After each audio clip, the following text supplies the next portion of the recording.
Welcome to GothCast. I am Dr. Sanders. And I'm just Bryan. That's right. You're like, who is that? And it's been a while. So I'll go into that, I guess. I was doing some podcasts with James when I was living in California. And then, like most people living where I live, he got hard to get a hold of.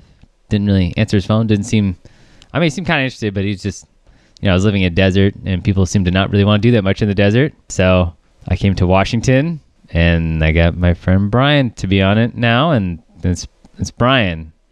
Does that answer every question? Is that clear? I think that's all they're going to want to know, Donnie. It's pretty much it. Yeah. Yeah, it's pretty much like the initial run was Robbie Gore. Now I did some with James, and then that's going to be Bryan forever, right? Yeah, I mean, with any luck. See? We both sold our souls for immortality, so... That was it right there? Yeah. Yeah. Your new co-host, who you'll be listening to with his nice dulcety tones, is Bryan. Just Bryan. Just Bryan. I'm telling you guys, I'm going to be able to get him to have some kind of wacky name just like me. Eventually. Yeah. We'll figure it out. But let's just get into the music, because that's what we do best here, and/or movies. And fashion and whatever, and books. And rigs, random interesting gossip. Oh, man. Yeah. We got some pretty big ones for right now. Oh, you got some rigs today? Oh, we got some good ones, man. Okay. You'll see. But, okay, let's just get into the music first. So the band today was, I was trying to bring Bryan into the podcast with what I thought was going to be a pretty easy one. And, I was looking at bands. I was definitely looking like some of the ones we got requested. Like I have like a list of ones that people request. And I chose, the Danse Society. And Dance is in D-A-N-S-E, Danse Society. And I was like, oh, that's probably an easy one because, like most people, I'm familiar with, Heaven is Waiting. And I was like, oh, okay. This ended up being a way more complicated episode than that. And you'll see as we go on, we keep talking about the albums. But, yeah, you're probably most familiar with Heaven is Waiting, or maybe some of the early singles, and we're going to get into them. But here's some trivia about the band. 1980 is when they were formed, and one random piece of trivia I found out is that they played a festival, the Futurama Festival, not related to the show, I guess, in 1982, and they played, and then in that same festival, you had The Damned and Nico. Yeah. Nico. Wow. And The Damned. So that's really cool. I thought that was a really neat piece of trivia. And that would have been prior to their debut album. Yeah, it would have been the same year, 1982. Yeah. So they probably would have had a few singles out. And I'm going to mention some singles at the end of when we're talking about the first album, Seduction, just because there's one specific one I want to mention.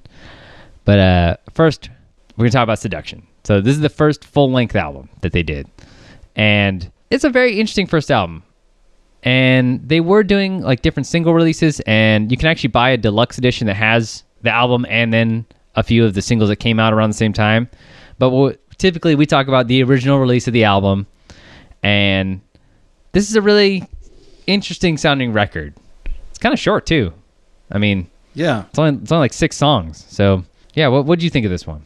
What did I think about the songs? Well, I liked most of them. I thought, individually they were good.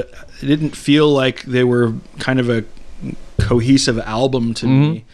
Most of them felt like they belonged together. But then the last one, In Heaven, I actually really liked that, but it just didn't fit anything else on the album. Yeah, that's a cover, for those of you movie buffs out there, that's a cover from the song that's in Eraserhead from 1977.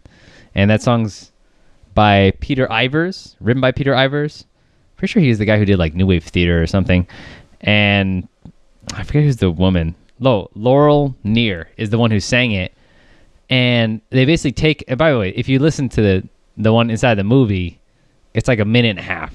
And it stretched out to like 7 minutes. Yeah. So they obviously they redid the music for it. Yeah. They kind of recomposed it. Mm-hmm. But it didn't really fit the style of the rest of the album either. It was kind of weird. It was kind of strange. Also, but I like it. Yeah. Well, it's funny because like a ton of bands have covered that song. Like I know the Pixies is a really famous one. I think Devo covered that song or something. Really? Yeah. It's like a really, really famous song to cover. It's a weird song. Yeah, I mean, I like this album a lot. the thing I'll make clear about Dance Society is that this band it got a lot of criticism even when they were brand new about being clunky or being unoriginal or whatever at the time. Yeah, I read that. Yeah, and I've heard a lot of people say that, like it's really reminiscent of other bands. And, I think it is. And each of these albums has some pretty clunky moments. But, this one, I would say is pretty consistent, but it's also really short. So, but the main people you're going to have for these albums, at least the first three, and the keyboardists change with like the first three albums. But you're going to have vocalist Steve Rawlings, I think that's how you say it, Rawlings. Tim Wright on bass. Guitar is Paul Nash, and then you're going to have Paul Gilmartin. I think that's how you say that. But that's like the main group for the first three albums, and they would change keyboardists for each release. And they kind of have a groove going. I mean, this album is definitely influenced by sort of what was going around with darker gothic or new wave type of music, and you have some good elements. So like the opener, Godsend, I think that's a pretty good song. Yeah, no, I agree most definitely. Catchy bass line, good drum beat. That's like the best thing is that bass line. Yeah, like just the I mean, it just is great. But I gotta say, one of the things I think this band is not good at is having multiple parts that are pretty good and then putting them together. Yeah, like Ambition to me. The song Ambition, mm-hmm. 2 minutes, 56 seconds of the song. I'm kind of like, all right. But then after that, I'm actually like, I'm really happy with it. I really like it. Yeah, because it's like just a super long keyboard intro that doesn't even sound like even remotely the same song. Yeah. And then just starts like 3 minutes. It's like a 6-minute song. 3 minutes into it, it just like cut. Oh, it's like another song. Yeah. So that's kind of one of the issues with, especially this release. I mean, and with their other stuff is you'll have a whole bunch of really good parts and really interesting things, but they may not necessarily go together as well as. I mean, that's why Bauhaus and a lot of other bands were so cool, is that they're able to take all these different styles and put them together into something that sounds totally like, oh, that all makes sense. Yeah. This band does not. Well, it's up to the listener, but like in my opinion, at times it's a little clunky, but doesn't mean it's necessarily bad all the time. But I think what most people are going to criticize on some of these albums are going to be the vocals. Yeah, I mean, sometimes they're just too far back in the mix and repetitive lyrics, and sometimes the repetition works, and other times it doesn't. You like this album in general, mm-hmm. And I think there's a lot of good songs on it. Dance Move, I really want to know what you think about it. I thought it was good because it's basically a super by the books synth pop track, and so yeah, it is poppy. It's a great dance track. I get it. Yeah, dance. Yeah. I don't know, just the repetition of the lyrics in that one. Like in the other songs, it works. I mm-hmm. think, but for me, it was really hard for me to get into because the lyrics are so repetitive. Yeah, I mean that's something I definitely noticed about a decent amount of their songs. It's just almost need a little more. In fact, one thing, and I noted it on when I finally heard it, is they finally did like a guitar solo, like like actual guitar solo. Yeah, because most of the time it's just the same parts again and again for some of the longer songs. And it's like, well, why does this need to be this long? And I don't know. Because it's art, Donnie. Because it's art. Is that it? Yeah, because it's art. Well, no, I don't know. I mean, we could see if any of them tell us. Yeah, I know. We'll wait and see in the comments. Oh, okay. Yeah, probably. Yeah. But I mean, you have some good stuff. One of the other things I noticed about this one, especially in terms of vocals, is it seems like it's kind of all over the place. It doesn't seem like there's one defined way that Steve Rawlings, that's what I'm going with, sings. You have Falling Apart, which has more like a Joy Division-y kind of vocal style. Like it's a little more rough, a little more punk. And then you have songs like My Heart, which is a little poppier, but it's also a groovier song. But it's almost like these completely different styles of vocals, and it can be a little jarring. I mean, you have Ambition, which really the other part of Ambition really reminds me of like The Cult. Yeah. I mean, I like this album because of the variety and like the things that really work. Like I think My Heart, like if you can ask my opinion on what the best songs in here, I think My Heart might just be my favorite. I mean, I listen to that song a lot. And Godsend, I still really like the groove to Godsend. It's a great opener for this album. Yeah. A little rough as it goes on, but man, like when it gets with the good parts of Godsend, it's the groove parts. They're really, really good. Yeah, that's true. I think my favorites are going to be Godsend and In Heaven, with an honorable mention for Falling Apart. The drums, like they kind of feel frantic, but it really worked well for the song. Yeah. I liked that a lot. But yeah, I mean, just Godsend with that bass line, and In Heaven, even though it doesn't feel like it should be on the album, yeah, it's definitely, a really well done piece. Yeah. I mean, people have criticized the band, like, not being that original at times. And like I said, I think a lot of it is influenced by what they were probably hearing at the time. Yeah, yeah. But I've said before, doesn't necessarily mean it's bad. Okay. Right. But yeah, Falling Apart, like with the whispering vocals, it's super creepy. And I like the way that they use the guitar in it. It's almost in like a echoey kind of, really the main parts of this album, the driving force of this album is the rhythm, the bass and drums. Absolutely. I mean, it's just like every single song is basically based around those two instruments, and then the guitar and keyboards are like accents to it. Or they do like a really long keyboard piece in the intro or something. Right. But yeah. Other than that, they're just kind of in the background a little bit to add to the melody. Yeah. Yeah. And, I mean, it works. Yeah. A little bit. Yeah. This is actually probably what, at least for my taste, I really like this one. I thought Seduction is a pretty good album. Okay, so if you're going to get a version of this, it's because, like I said, we usually do the original releases when we're talking about this. We try not to do the ones that are all the bonus tracks and everything that have been edited or whatever over time. But the singles, like a lot of people really like the singles, and one of my favorites is the song Somewhere. Bryan, how can you listen to all this at once? So you can get all of these songs through Spotify. It was re-released through Cherry Red Records. Yeah.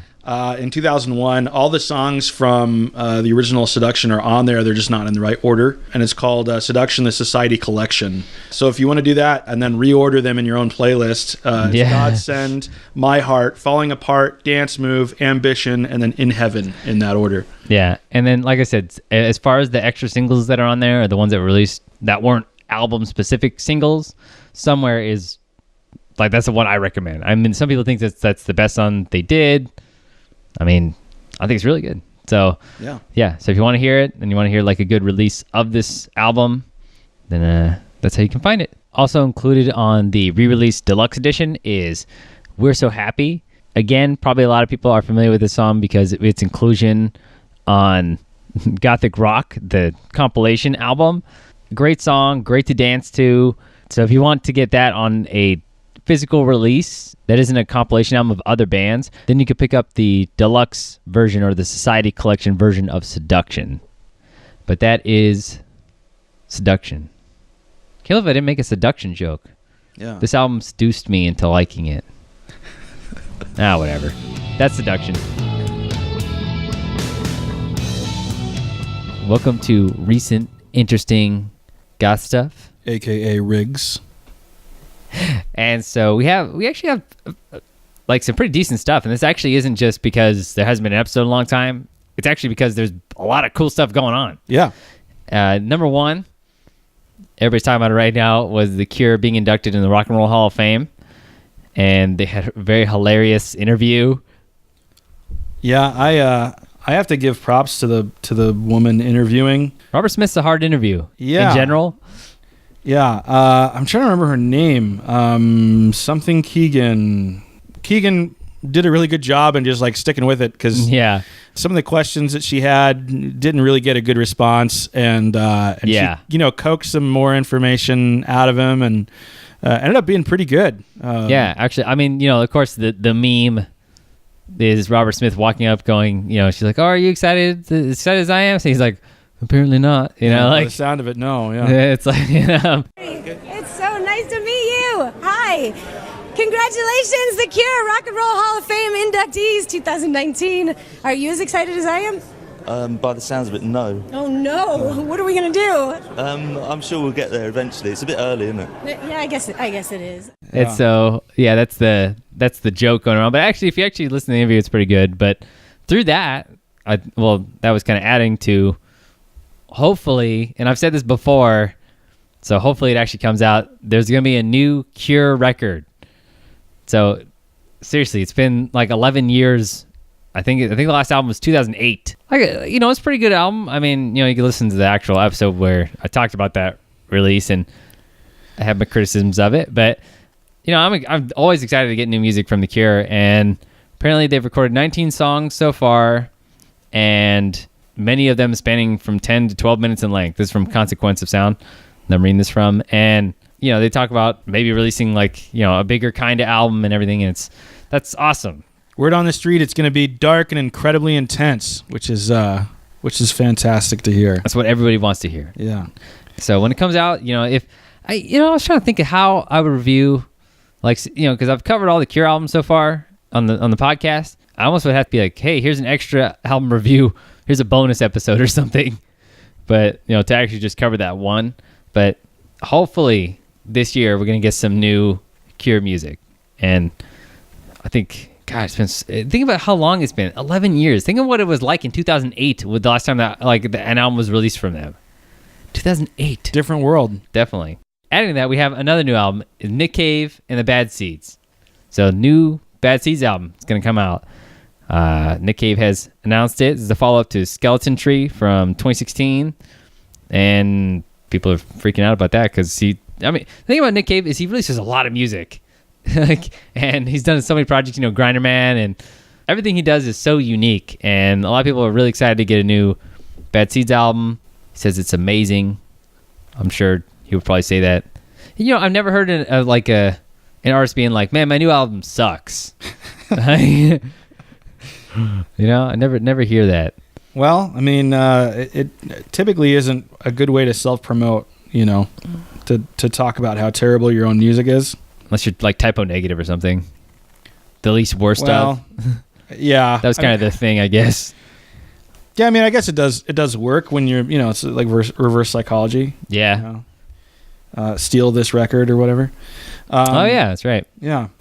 So here's the last one that we're going to cover. This is the last main new album.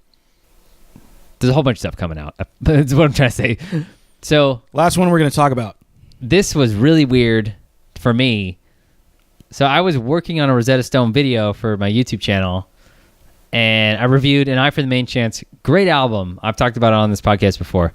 Absolutely amazing album.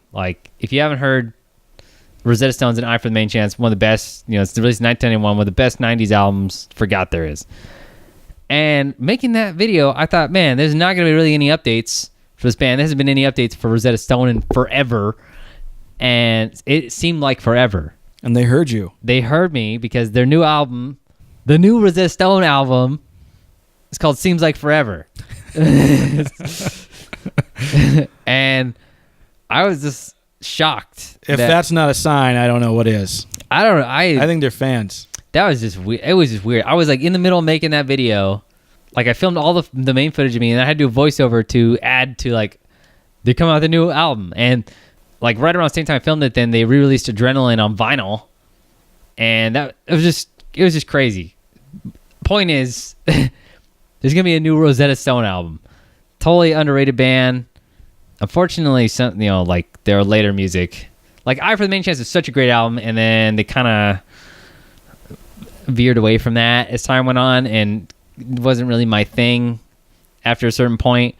But I don't know. We'll see. I'm always excited to try out new music, and it looks like it might be a return to form. A lot of the songs on here, if you're familiar with Portal King's side project, or I guess next project, I guess he probably wouldn't call it a side project. His next thing after his hobby. Yeah, well, his next thing after was Misery Lab, where he did a whole bunch of different songs for that. A lot of the songs look like I think they're just gonna be different versions of those Misery Lab songs, and we'll see how it turns out. I'll let everybody know when it comes out. I'll listen to it day one. So, yeah, new Cure album, new Bad Seeds album, new Rosetta Stone album. Supposedly there's a new London After Midnight album being worked on, but no comment. It's an exciting time for Goth. Yeah, if all those things come out this year, that's gonna be crazy. But yeah, then just the other recent interesting Goth thing today, or recent interesting death rock thing, I guess, would be This is the anniversary. We're recording this on April Fool's, isn't that it's kind of weird, seeing as how it's been so long since an episode. Whatever. We didn't do any April Fool's jokes. We did not. No, we didn't. Yeah. No, this is the only episode coming out. No, I'm just kidding. Yeah, no. No. April Fool's. April Fool's. There it is. right There's your there. one. Yeah. Even though it's probably going to be released after. But you know what I mean. So, this is the anniversary. Just take a moment to mention that this is the anniversary of Roz Williams' untimely passing. God, 21 years. 1998. That's crazy, man. Yeah. But, really sad. Obviously, singer Christian Death and Shadow Project, and did a whole bunch of different stuff, and a lot of people very close to their hearts, and music means a lot to them.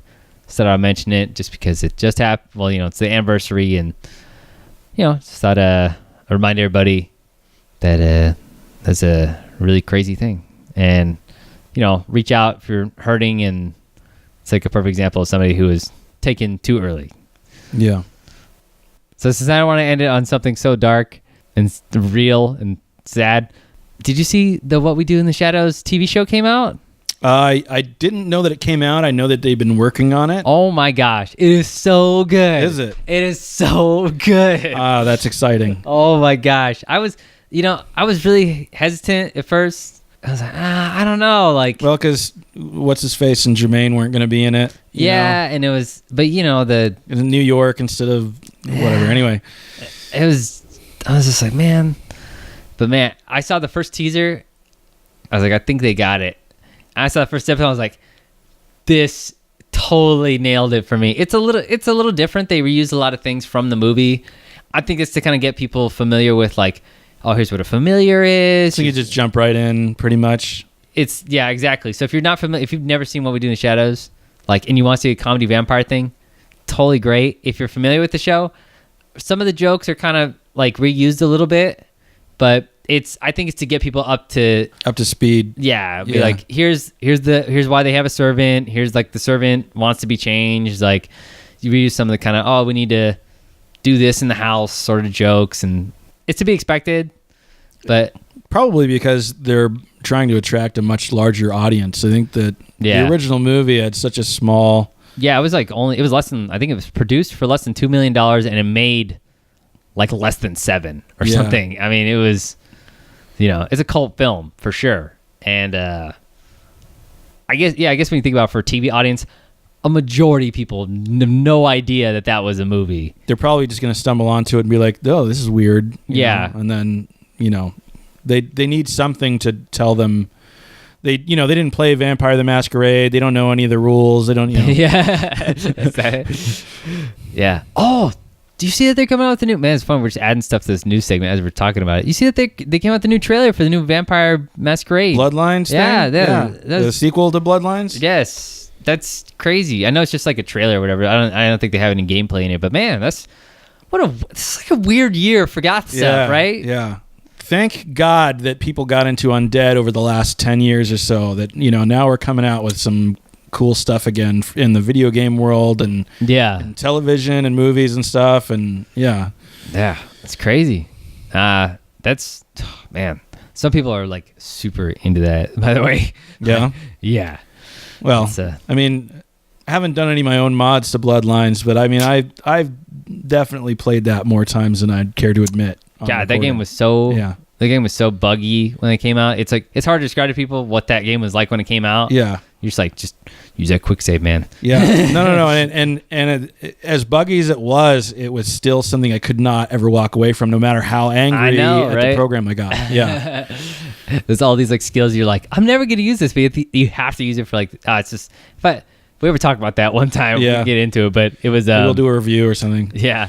So yeah, I really recommend the What We Do in the Shadows TV show. You think I'd be one of those people who'd be like, whatever. I guess I like most stuff in general, but I was surprised. I went in with very little expectation, and it was still really good. Yeah. I never expected anything ever like that to come out again. I don't know. Well, it's funny because people keep asking about they were going to do that movie called Werewolves. Right, yeah. But then, I don't know. I don't know if there's been any updates on that, but hey, if we got a show, I'm just happy. The Ash vs. Evil Dead show.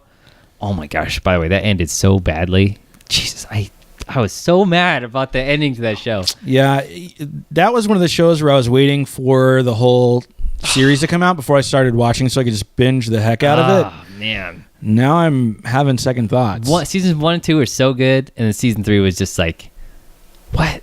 Like, anyway, that's an update on a whole bunch of things. Check it all out. So new albums, anniversary of Roz Williams, the What We Do in the Shadows show, new Vampire, I mean, just a whole bunch of stuff, okay?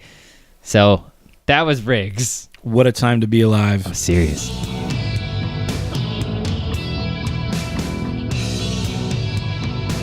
Now we're on to... Heaven is Waiting. There we go. And this is 1 year later, 1983. And, you know, right off the bat, I have to say that it seems like they had, I don't actually know, but it seems like they had more money to make this album. Oh, yeah. No, the production definitely does sound better. Yeah. Like I said, if you're listening to this podcast, this is the album that you're familiar with. This is the one that, you know, the most performances are from. And the commercial high point for this band was Heaven is Waiting. And, you know, I'm pretty sure it's the only one that has like an official music video is 2,000 Light Years from Home. 20,000. 20,000, sorry. Light years. Too many, yes. Yeah. I don't know why that's a really, you know. I don't know why I can never remember that for some reason. That's a really long time. Seriously. And for all of those, you know, Star Trek fans out there, it's just like saying parsecs for time. There you go. It's not really a long time. It's a really long distance. I'm so sorry. Yeah. My apologies. It makes sense. Actually, they did have a music video for Say It Again, but as far as I know, that wasn't an album single. That was like a standalone single and video. But anyway, this album, I still have a lot of criticisms from the previous, from Seduction carry over to here. I think they almost made a new slew of problems. It's a longer album, and a lot of the good things that I really like, I mean, I like a lot of the songs on here, but it also has a lot of the issues of the previous one, and that the repetition is a little... Oh, yeah. Yeah. No, that's absolutely one of my complaints is just the repetition, but the instrumental competition, man, let's try that again. The instrumental composition is intriguing and sounds ahead of its time to me. Yeah, it's actually really... I mean, I think the production is really good. This is like one of the best produced albums I think they had. I mean, everything works together really well. I just think that, like the structure of some of the songs is what could have been improved. And you still have, I think, most people, like I said, even going into this, the vocals are going to make it or break it for some people.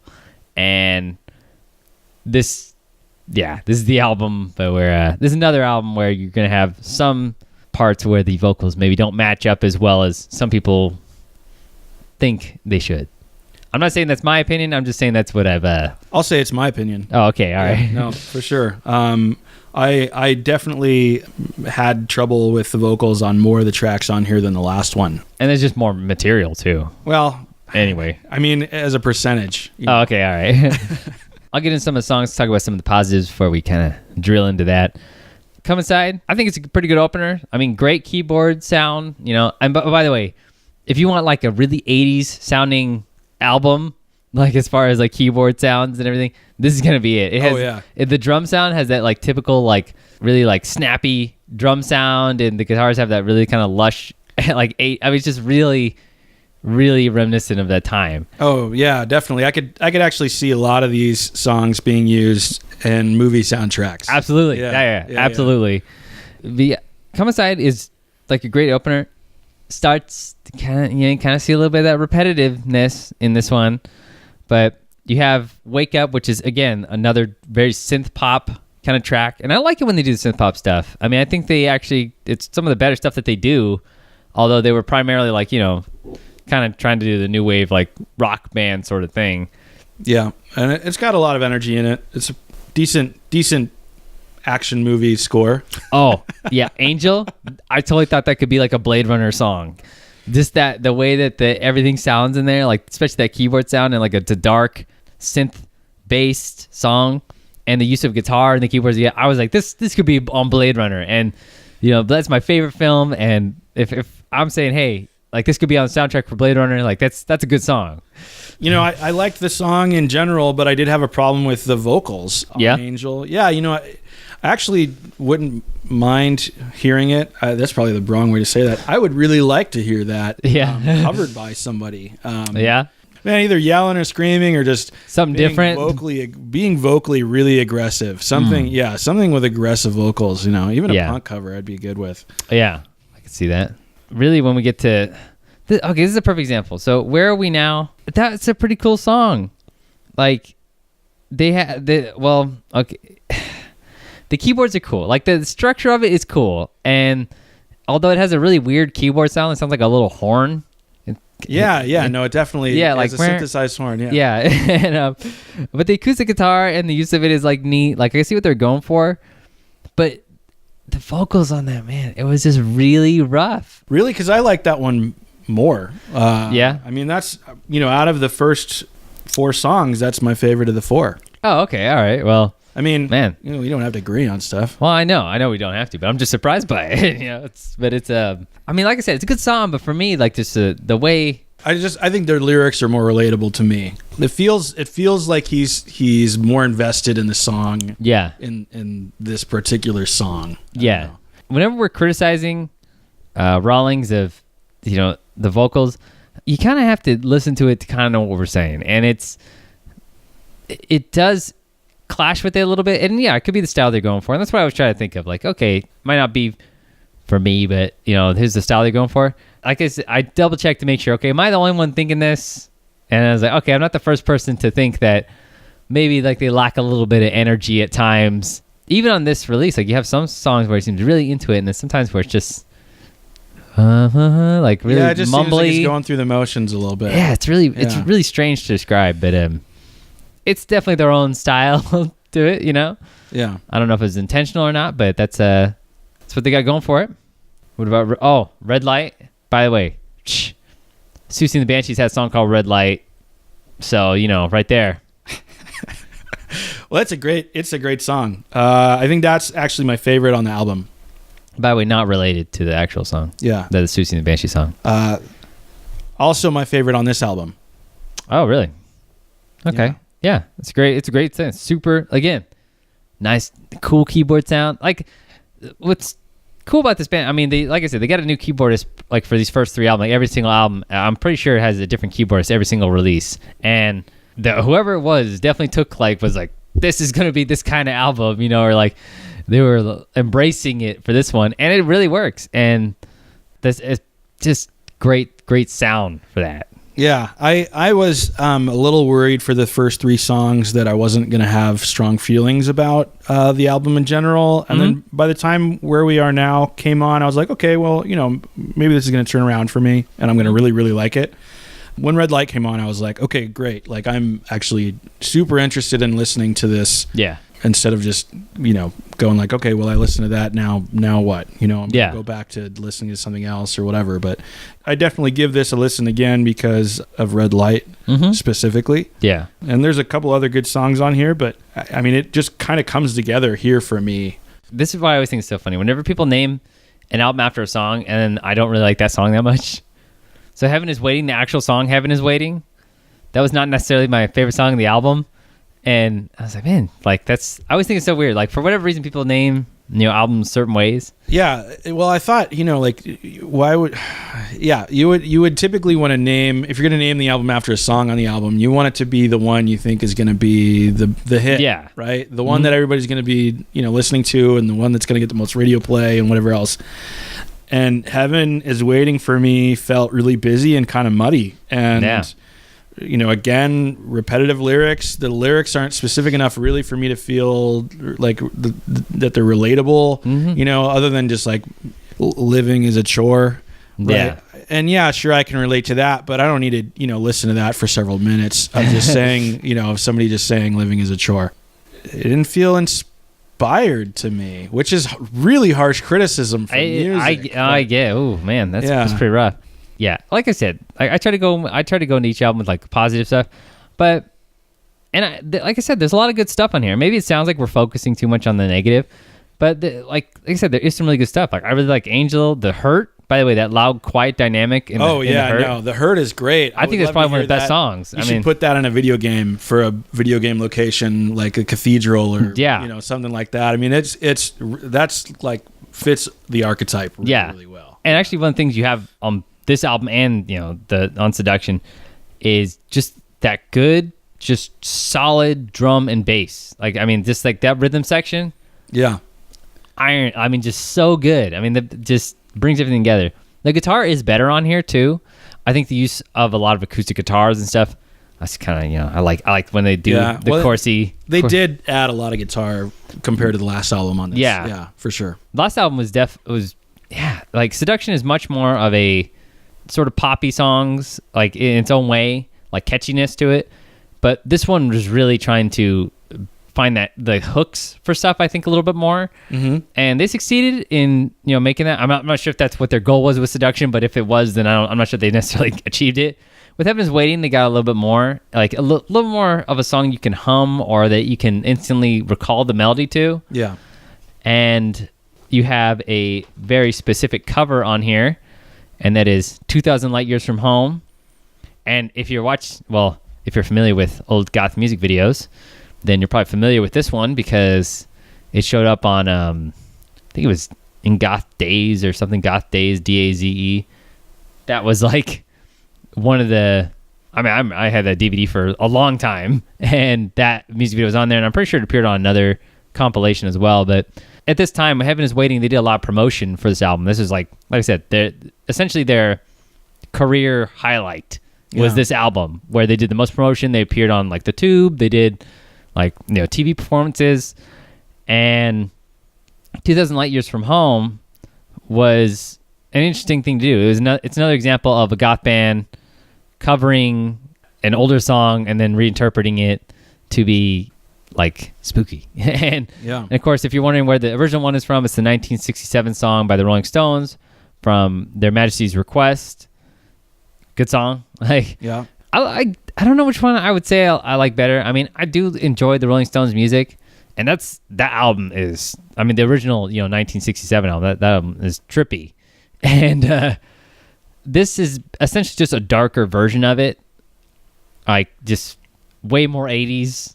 If you ever and that's true. I mean, I think I was just I'm too into the other version to really appreciate this one for what it is. I think as far as the marketing and the advertising and whatnot, do you know if this was on their own label? I know the last album they did, Seduction, was their own label. I think this one was too.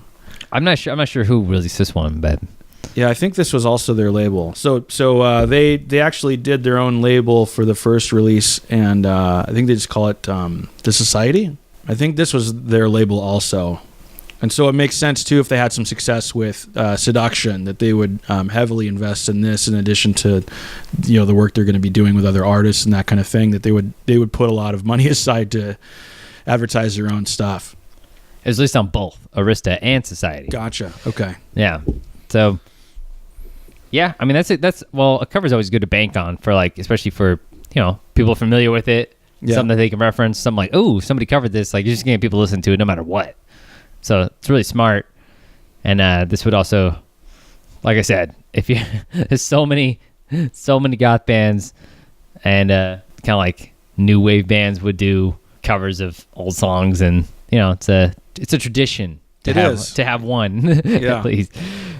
Kind of got songs, Valiant to Vile. It's got cool guitar. I like the chunky sound of the guitar, and it for some reason this particular song really reminded me of the way that The Cure did their effects for their instruments. I don't know how else to describe it, but that's what it reminded me of. Yeah, and I really appreciated. Oddly, I've had some negative things to say about the vocals, but I actually really appreciate the vocals on that particular song. Oh, okay. Yeah, good. Yeah, I think that's one of the better ones on it for me. Yeah. And then closing it out, The Night. It's pretty good. That was definitely one of my favorites. In fact, I thought it was kind of like sort of. It's like, this is a pretty good album. And then The Night, I was like, oh, okay. I really like that song. And it's just mostly because of the build-up in that song and just the guitar. Really good. That's how you're going to get me. I mean, if you got good guitar, pretty much sold me on it. So I wasn't actually a fan of The Night. I'm a fan always of The Night. Well, okay. I take that back. Of that particular song. I wasn't actually a fan of that particular song. Yeah. I just couldn't get into it. That's so crazy. You're so wrong. That's Yeah, so weird. It's just I don't know how I can be as wrong as I am. I don't know. It's weird to me. I mean, tell me more about how wrong you are. So here's how wrong I am.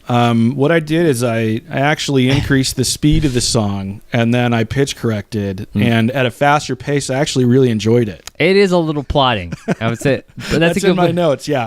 Otherwise, without the 2x speed and pitch correction, it's plotting. It's literally on the paper right in front of me. I know, yeah. I could see it. I mean, that's just one of those... It's just one of the things that I think, unfortunately, just follows this band a little bit more than I would...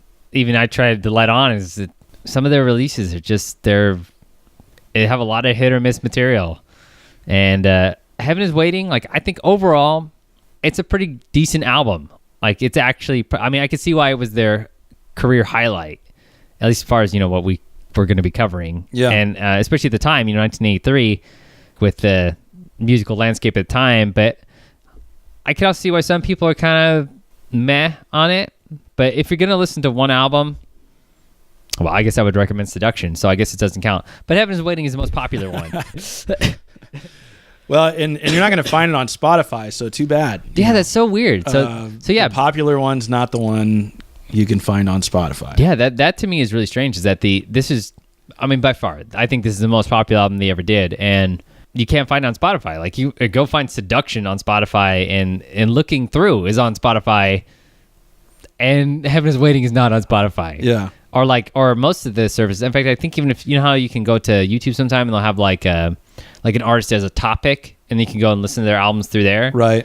I didn't even see it on there. Yeah, no, it's actually, it was harder to find anywhere where you could stream it. You can buy it. There's some places you can do imports and whatever, but streaming, you might be out of luck. Yeah, that's one of the things I always try to tell people, when here's how you can listen to it, and it's weird. It's just strange in today's world where a lot of bands, especially older bands, they just want their stuff to be out there, so people just listen to it, period. But this is one of those cases where I guess you just have to buy it from either Amazon Music or wherever, you buy legal MP3s. Get it legally. Or buy the CD or something, or go buy the record. I mean, I see the record all the time, actually, like the actual vinyl release. Yeah. So, yeah, I mean, if you're looking for an album that doesn't necessarily redefine goth at the time, but is a pretty solid release, maybe not, it's not the first and last and always of 1983. It's not it's not like 17 Seconds or something like that, but or even Pornography or something, but it's going to be, I think an overall solid release. It's not going to blow everyone away, but I think it's, if we're going to mention Danse Society, like, this is the one most people would do. I still think Seduction, in my opinion, is better. Yeah. Yeah. And even though I've had some negative things to say, I mean, I will say it's absolutely worth giving it a listen at least once. There's definitely stuff in there that I enjoy, even if I'm being critical. There's stuff in it that I enjoy, and it's worthwhile to check it out. Yep. Okay. We're going to cover The Night. I'm sorry. Are we going to cover Arabia, The Seduction, The Theme, Seen the Light, Endless? Are we going to cover any of those? Those are bonus tracks. Those are bonus tracks on our re-release. Yeah. What would you like? Do you like any of them? Yeah. Actually, I really enjoyed Endless. Oh, really? Okay. Yeah. Which is I had a complaint about The Night being too plotting, and this is a slower song, which other people might be like, nope, too plotting. Yeah. Really liked it. Okay. Yeah. I wish it was longer. I wish it was actually Endless. Oh, snap. We'll do a 10-hour version of Endless. We'll do an Endless version of it. Just stream it all the time. Just like live. Just do the live broadcast. Yeah. No, I mean, it had good bass, driving melody, supplemented well by synths. Yeah. I mean, good. Yeah. That's good. Big fan. That's the I think that was 2000. They re-released. So basically there was a re-release of Heaven is Waiting, just like Seduction. Yeah. But yeah, they had a series of bonus tracks, and that is obviously the version I have. So yeah. Seeing the Light, I thought was actually pretty good too. Catchy lyrics. It's funny, that the re-release contained a lot of stuff that I really enjoyed, which actually took care of a lot of my complaints for the other stuff. Isn't it weird how that works sometimes? I don't know. Yeah, I don't know. It's like they well, we had these complaints, so let's include this other stuff on here. Maybe, yeah. But is that good? You happy now? Yeah. This one's for Bryan. You were happy. Yeah. But so I guess so. your recommendation is if you want to pick up this album, pick up the deluxe edition as bonus tracks, huh? Yeah, I would definitely do that, and just know which ones are not on the original, so that you don't get called out as a poser. But oh, okay, yeah. But then in secret at home with your doors closed and your lights off, That's enjoy right. the bonus tracks for sure. You're like sitting there, you listen to like the bonus tracks, and somebody bursts through the door. Is like, what are you doing? Nothing. No, I'm not listening to the bonus tracks on Heaven's Waiting. I'm looking at porn. Yeah, it's way easier to explain. Yeah. Sorry. And they'll be embarrassed instead of you being embarrassed. See, they'll be like, they'll be like, sorry, I was just holding all these yams. Yep. So, but yeah, definitely check it out. And then if you've got audio editing equipment or anything like that, God. Do the night at a faster speed with pitch correction, and then tell me in the comments if I'm crazy or which one you prefer. Okay. All right, that is Heaven is Waiting, and that's probably the one you were waiting for us to talk about. So, yeah. There it is. Now we're on to 1986. So that's like a 3-year gap. Yeah. And we're on to Looking Through. And this is a really weird release, okay? And as far as I can tell, it was released as an official album. It didn't say, demos or anything. And this is going to seem apparent once I kind of talk more about this, why I'm confused as to why it didn't. But this album, when it was released, basically they released it and the band broke up not that long after it. And on the back of at least the CD booklet, I don't know if it said on the original vinyl release, but on the back of it, it said, "The end is only the beginning." I guess that means like this album's going to come out, they're going to end up doing their own thing after. I don't know exactly what that meant, but this one also was released for some reason, I do not know why, under Danse Society International.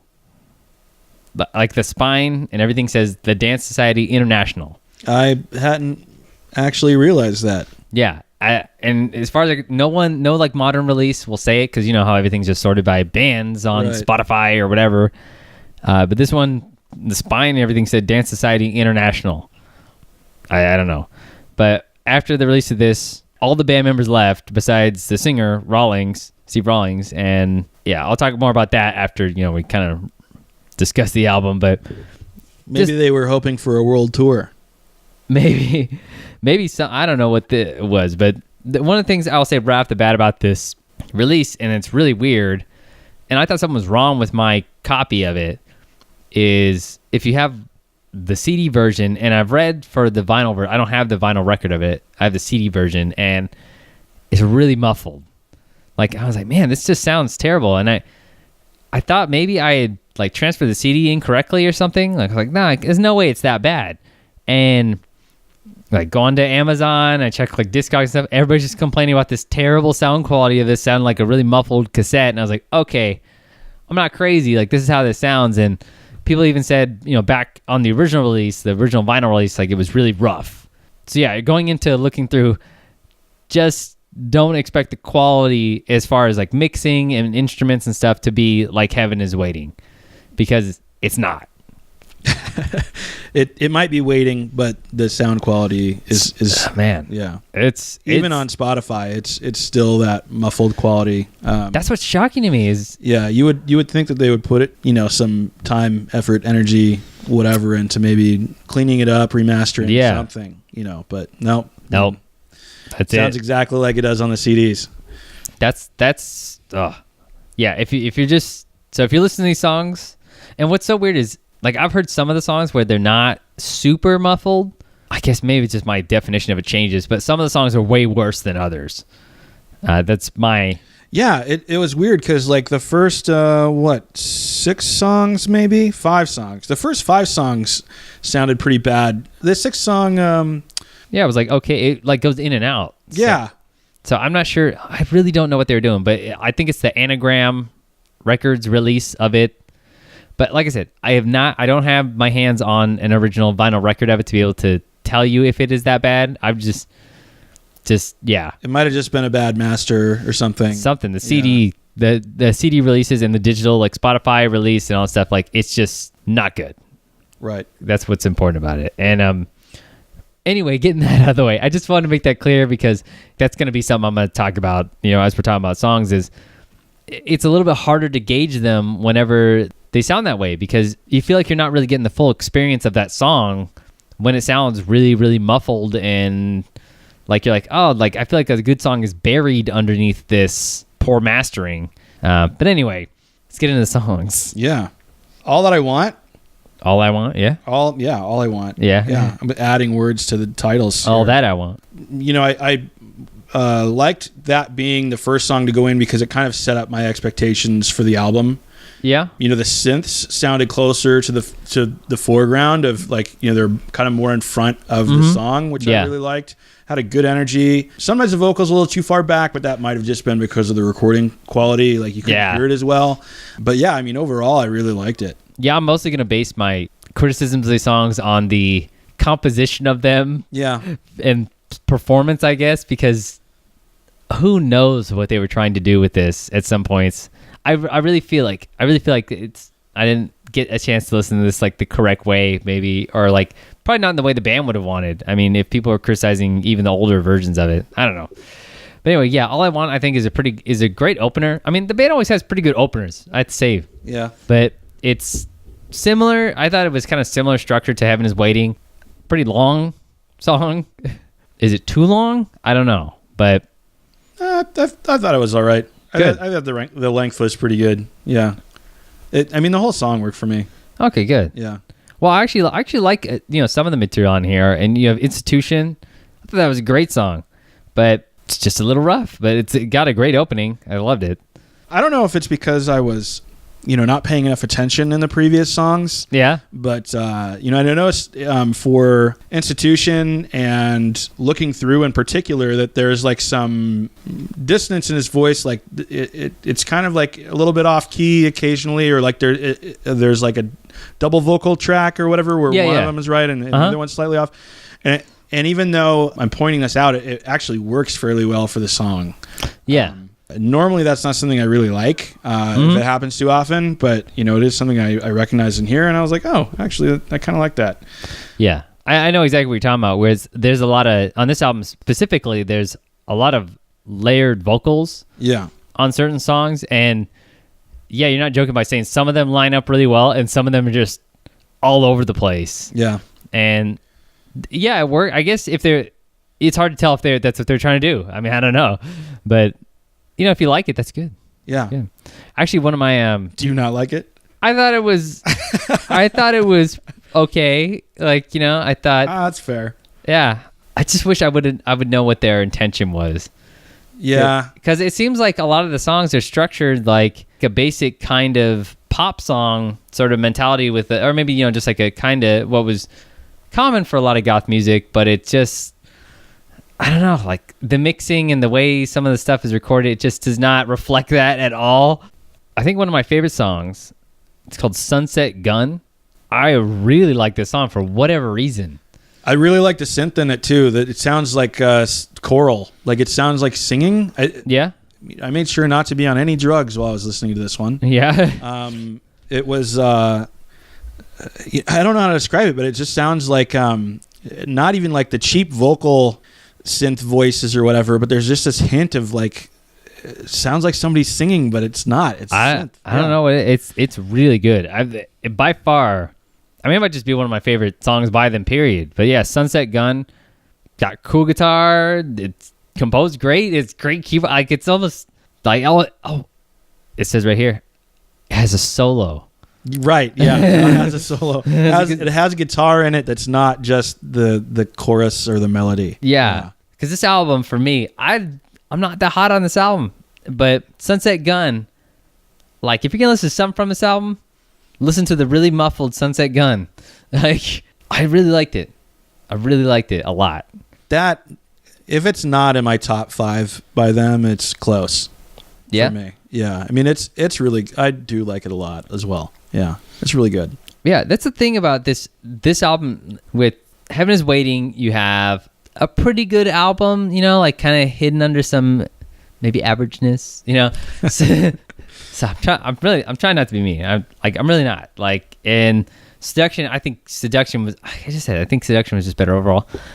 Looking Through, it does feel just like incomplete or something, but like the songs that are on here that are really good. I think they're some of the best songs they did. I actually really liked Midnight Land. Like it's one of the last songs of the album. I just thought it was great, like spooky, kind of reminds me of like Halloween sort of sound. I don't know what about it necessarily makes me think that, but if you listen to it, it's called Midnight Land. Great. I don't know. I would just add it. I would add it to like a Halloween playlist. Yeah, no, it's got a really good feel to it. Yeah, definitely. And I feel like throughout the whole album too, they've tried really hard to kind of get their sound together. In general, I think that the positioning of the instruments as far as like, you know, how loud they are. I think the synth works a lot better in this, and I think that that's especially true of Midnight. You know, I think that I actually like this more than the first two. I can't believe that, man. Even with all the problems. And I wish they would redo it. I wish they would really redo it. I think, yeah, that's one of the things. Actually, I remember when when I did the episode for Red Lorry, Yellow Lorry, and there was a similar issue. I think I'm pretty sure the album's called Nothing Wrong. That album, I felt like had the same issue where it was just a very rough, like you could tell, like with the previous ones, they were done so well. And then, you know, they had an album all of a sudden that just felt really, really rough. And I was like, man, if you could just mix this a little better, or put it together a little bit differently. Yeah. Like it would be way better. And this really almost gives me a flashback to that, where all of a sudden you have an album that starts out fairly rough, but it's got a lot of spirit in it. The Seduction's like great for that. Then Heaven's Waiting's more, you know, bigger budget, kind of, you know, it just sounds better. Like you can tell that the songs were a little more thought out. Then Looking Through just feels like a really weird step where it's like, what happened? And I think that's how you feel about this one. That's how I feel about this one. That's how I feel about Looking Through. And I know you disagree, but for me, I don't know.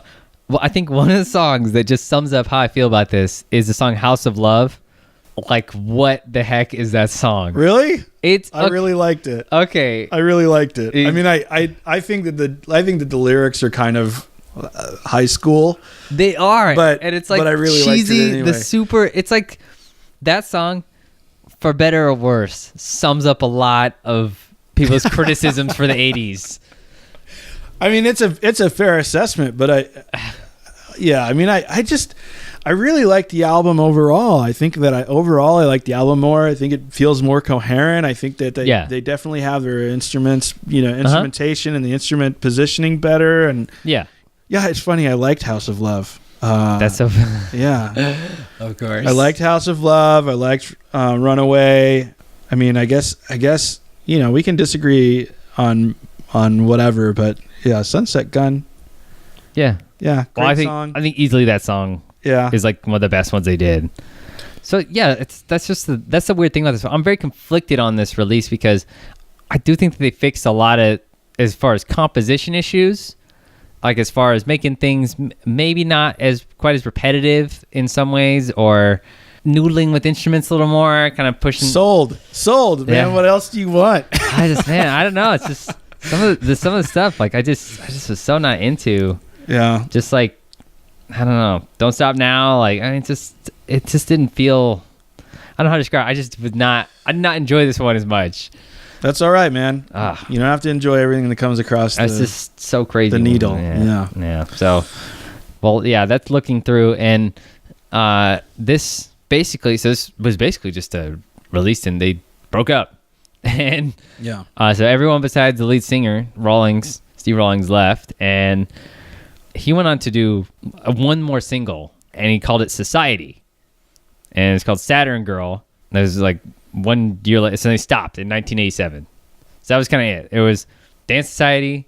Then for some reason, when the album Looking Through was released, it was Danse Society International, and then everyone left, and singer did Society, and then he released a song called Saturn Girl. It's way more of like a generic rock song. And I guess it didn't do very well because 1987, that was it. And we're going to see some changes in the band. Well, you know, it's 24 years. A lot can happen. Yeah. So, but anyway, that is Looking Through. Oh, you can listen to it on Spotify, by the way. Yeah, it's on Spotify. At least at this moment. I always say at this moment because you never know. They might pull it after they hear Donnie talking trash about it. I'm so sorry. Whatever. That's looking through. All right, so now we're on to the fourth album, Change of Skin. And we have some change of skin on this. We have a change of singer. Oh, I just thought he had changed a lot over the years. Yeah? Yeah. Nope. Entirely new human being. Gotcha. And this is from 2011. So last, looking through is 1986. And this is 25 years later. Right? What? No. 87 to 2011, right? That's like 24? The 24 years? Oh, no, 86 was when Looking Through came out. Oh, but the single. Single? So 1987? Yeah. I guess it's true. Yeah, well, okay. I'll take it. Over 20 years. Over 20 years. Yeah. But this lineup has surprisingly more original members than you would think. But obviously it's controversial because when you change singers in a band... Yeah, and it's definitely higher production quality, and the sound is different, and it's different. It doesn't even sound like the same band anymore. It doesn't, and that's one of those things where it's kind of, do you want like the same band? I fully understand why people stick with the same name. Like when, especially in a band setting, you have all these years of people who are fans who will just check out the album for that, right? And that's a whole different subject that we could go into is marketing strategy. Yeah, I mean, it's a whole thing. But for this release, you have a new singer, and it's much later. And you think it would probably be a phoned-in album. I don't feel it is, and there's some interesting stuff about it. But before we get into it, I'll tell you about the singer. I mean, because basically the lineup of this album is all of the band members who were in Looking Through. So just take that lineup besides Steve Rawlings, the singer, and put him on a new album, and that's the lineup you have here. And that kind of presented its own problems later, but this is the last album for this one we're going to talk about for today. And the singer's name is spelled Maethelyah. Is it all one word? It's one word. Yeah, Maethelyah. That's probably it. Yeah, maybe it's Maethelyah. I don't know. I was trying to find like somebody saying it, but I couldn't find it. I'm gonna go with that. Yeah. So Maethelyah or Maethelyah. I don't know. Depending upon whether you're a northerner or a southerner. I don't know. Well, whatever. It works. But then she was in a band called, and this is not a joke. This is really what the name of the band is. Okay. Is Blooding Mask. Not Bleeding Mask. It's like bleeding, but with blood. So Blooding Mask. And it's the mask you wear while you're going blooding, Don. I go blooding all the time. Yeah. She was in that band, and that band I think has multiple albums, and it sounds a lot like a kind of death rock sound for those releases. It really reminds me, and it may just be that female fronted group, but it really reminds me of the band Superheroines, kind of like early Christian Death. And we're going to come back to that sound a little bit, but she also writes books and does a whole bunch of stuff. So prolific. Yes, very prolific. And this album is very different, and it really reminds me a lot more of like a death rock sound, and the way that the guitars are, the way the drums are. But you have a lot. But it's also hard to compare. The production is so different that it may just make the instruments sound dramatically different. But you still have some of the staples of their music in here. You have a really, really good rhythm section. That's true, yeah. Just a really driving sort of sound. But the guitar is really pronounced on this record. Yeah. When you listen to this compared to the previous records, it's incredibly obvious that they went a different route with what instruments they wanted to have you hear the most. Yeah. And the type of energy. Yeah. And I for one like it. I didn't like it at first. I really didn't. I mean, I was kind of like, because it's so shocking. I was just like, I wasn't that into it. And then I was like, okay, I gotta get my mind out of it. The thing is, if you're a big fan of the old records, like if you're like Heaven's Whitney's the best album ever made by them, it's a rough sell because it's really different. It's way more aggressive. It's, I don't know. I want to say more death rock, but I'm trying to explain it better than that. It's more, it's a different mood. Yeah, I think that the feel is more powerful. Yeah. It's definitely got a lot more energy behind the guitar and the singing. Just everything, bigger sound. Yeah. But that's also the production too. I mean, Yeah. it's really, I think it's pretty well produced. I would say that the biggest issue I have with it is, as far as mixing, is like some of the guitar lines, it's really loud. I mean, don't get me wrong, I like a lot of loud guitars, but sometimes there'll be a song and it seems like it sticks out almost so much that it's so loud. But that's a really minor complaint for that sort of thing. I mean, compared to Looking Through, which didn't seem like they had actually mixed it or had the time to do what they need to do. I think the song is called God Cry. That's like that was like one of the ones that stuck out for me as far as like too loud of guitar. But I thought it was pretty good, like this release. Yeah, no, I agree. I think everything on here was really well put together. You know, I think that it makes sense as an album. It feels coherent. It feels like all of the music has a like kind of a common theme, a binding. I don't really know how to say it other than it just feels like it all belongs together on a record. I hope people who listen to this know what I mean by I say this. A lot of the songs and the way this is, as far as the content, really reminds me of modern Christian death. And I'm talking about Christian death where it's fronted by Valor Can, like the last few releases, pretty sexual, like lyrics. You have, I think, Change of Skin, the actual song Change of Skin. That literally just sounds like kind of a sort of rendition of a modern Christian death song. To some people, that's going to make like perfect sense. You're like, oh, okay, I know exactly what this album's like. Some people, it's going to be like, well, what does that mean? Since not as many people listen to the newer stuff, but you can feel the energy of the band, and some people are going to like it, some people aren't. I guess it's the best way to put it. I think it actually, I'm not going to compare it directly to an album, especially since I haven't really sat down as much with some of the newer Christian death stuff. But I think if you're going into it with the idea of this being a really different record, then you won't be disappointed. But yeah, think of it. I mean, go into it thinking, not even that it's necessarily the same band. Just here's another record of somebody that I should listen to because it's, the genre I like and I might enjoy it. Yeah. I think it's a whole different, like, oh, hey, some goth music, maybe, it literally is a song called Fornication that has moaning in it. I mean, it's a good song, but that's a part of the song. Yeah. That's a part of the album. Definitely not something we heard in the previous albums. No. Whereas there was a lot more love songs, and even to the point of where it's a little cheesy. This is almost cheesy in another direction. Yeah. Where it's just like, okay, I get it, but it still feels, if that's what they're going for, that's what you just gotta, I try to remember about some of these records. You gotta remember what they're going for. And, I think more or less they succeed in what they're trying to do. I think there wasn't really a lot of fluff on this album. Didn't feel like they were trying to drag songs out, which is good. Yeah. No, I agree. There wasn't anything on the album where I was like, when is this going to be over? Which, I did have that problem in a couple previous albums. I also feel like this album was more emotionally expressive. Like I felt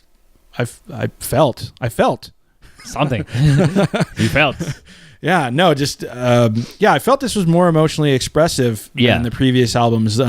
When you have something that you're trying to communicate to other people and you're expressing it through music, it's either got to be the instrumentation or the vocals. Mm-hmm. It's got to be one or the other. Yeah. But I mean, I definitely felt like the singer was more emotive in the music, which is something I really, really appreciate in any style of music at all, is when I feel the emotion coming off the singer.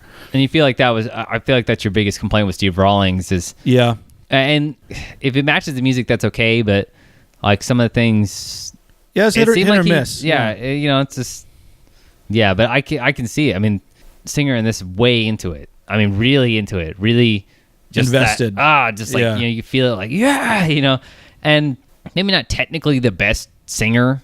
I mean, but it's just hard. It's really hard to compare these because they're so different. Yeah. But as an album, that's one of those things. It's, Yeah, we have to really look at this as an album in general and not as an album of Danse Society. Well, I'll do both. Well, I mean, at the end, I can't really. Oh, you can't really. You do it. Okay, I will. You do it since I can't. I'll do it. Yeah. Yeah. Well, you have a lot of stuff on here that's pretty good. You have like Black Dream, which is a mixture of a lot of different kind of stuff, and you have Resurrection, which has, I don't know how to explain the sound. It's this really like 90s sounding keyboard sound. Listen to the song, you'll know. Kind of clunky. Yeah, it's like clunky, like reminds me of like Nine Inch Nails or something like that sound. Yeah. Oh, that's not like not the style of Nine Inch Nails, but the sounds that Trent Reznor uses. That's what I'm trying to think. It's Resurrection, but it's essentially, even though it's like three of the same members but different singer, it's just a different style. Not really the style of any of the previous material. If it was, then I don't know what. It doesn't sound like it to me, but it's still goth music. Just went to a different side of goth music. As an actual Danse Society album, I could see why it got criticized when it came out.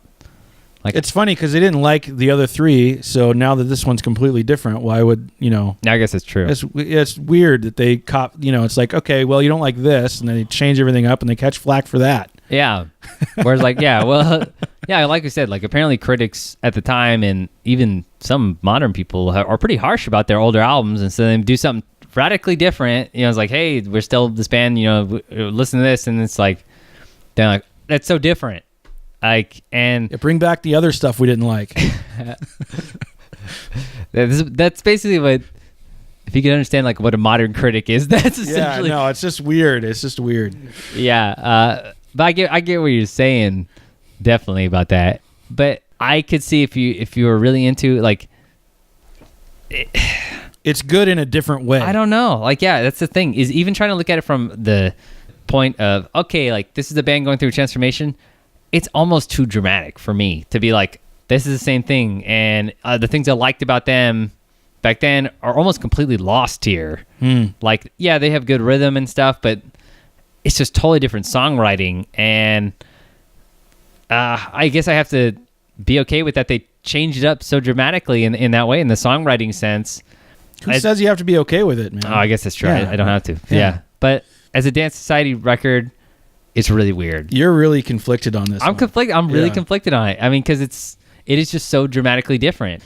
It's one thing to change your singer. It's another thing to just like change everything. And there are some elements here, but a lot of it it's not necessarily. It has the same instruments, and then it's like totally different songwriting. Yeah, it's still good on its own. I think it's a pretty good album. Do I think it's like the most revolutionary, underrated, hidden gem of an album? No, I don't. And that's okay, but it's just weird. It's just a really strange career change all of a sudden. I mean, 25 years and then they come out with an album and it's just really different. I don't know. I think probably more people would have been more receptive to it if it was a more gradual, like, hey, here's one album that sort of sounds like what we did, and then to change. Yeah. Or even if they went with a different name, but just like made it clear in marketing materials, like, hey, it's like most of the lineup of here's Dance. Yeah, exactly. DANSE. Yeah. But I know that even on like YouTube and stuff, they have like the like dislikes taken away or whatever they call it, disabled. There we go. Oh, really? Yeah, and I know some people are really weird about the change in musicians and sound and stuff. I don't see it as that big a deal because it's still good music. But if you're not into like music that's super sexual or is like this, then I can see how if you're like, hey, oh man, Heaven's Waiting, I got that up on my wall, my record collection, pop it on, and then like, yeah, you put on this album and you hear a song called Fornication with like her moaning and stuff. That's not gonna fly. I mean, period. Well, but at least it's not like it used to be where, you'd save up your money and you'd go to the record store for the new release of the album and you're all excited and you get 3 years home and, it's not like that anymore. So yeah, you can taste test stuff. Right. And I honestly didn't think that the majority of the album was that sexual, but yeah, I mean, it definitely has its moments. That's the thing is it's just, I don't know. I can see why I got criticized. Yeah. For me, I'm just conflicted on it. I still think there's some great material. I think it's definitely gonna be one of those things where people have to make up their own mind about it, like because everybody's gonna have a different opinion of this. But Worth a listen. I would say worth a listen. Yeah. Yeah. Especially if any of this sounded like something you would enjoy. Yeah. No, I liked it. I think it's definitely worth a listen. But then again, I wasn't a hardcore Dance Society fan, so it wasn't really as jarring for me. Yeah. So. Yeah. Well, that is essentially Dance Society. I'm not sure. Eventually, we'll just do a part 2 or just kind of fill out the rest if we ever, get around to it. But yeah, this was the first 4 albums by Dance Society. It's kind of a weird one to end on, obviously, because they would do more albums and it actually gets really complicated. And there were some lawsuits and different stuff. Lots of hurt feelings. There's a whole bunch of stuff that went on with this band, but that's where we're gonna leave it. And hope you have enjoyed this return of GothCast. Kind of feels like a classic episode, and then we kind of argued and and disagreed on a lot, which is good. But this was, this is a weird episode to do. But I'm happy we got it done. This took a weird amount of research and kind of going on with this stuff. And tune in next time. What do I usually say? Stay spooky. I know I say that. Follow me on Instagram. Yeah. Hit like and subscribe and whatever, even though this isn't YouTube. Yeah, this isn't YouTube. Check out my YouTube videos. I'm sure if you listen to this, you probably have. Write a Yelp review. Actually, iTunes, right? iTunes. Yeah. Oh, yeah. If you want to do an iTunes review, actually, you can do an iTunes review. And that would help. Yeah, go do that. Yeah. So and, tell me about how you hate me saying for sure in the comments. Probably, yeah. We're not in California. If it sounds like we're from California, we're actually in Washington. Yeah. I didn't even grow up there. I shouldn't be saying for sure. I don't even really know where I grew up. It was thousands of years ago. All right, so this I hope you've enjoyed this episode, and of course, make sure to stay spooky.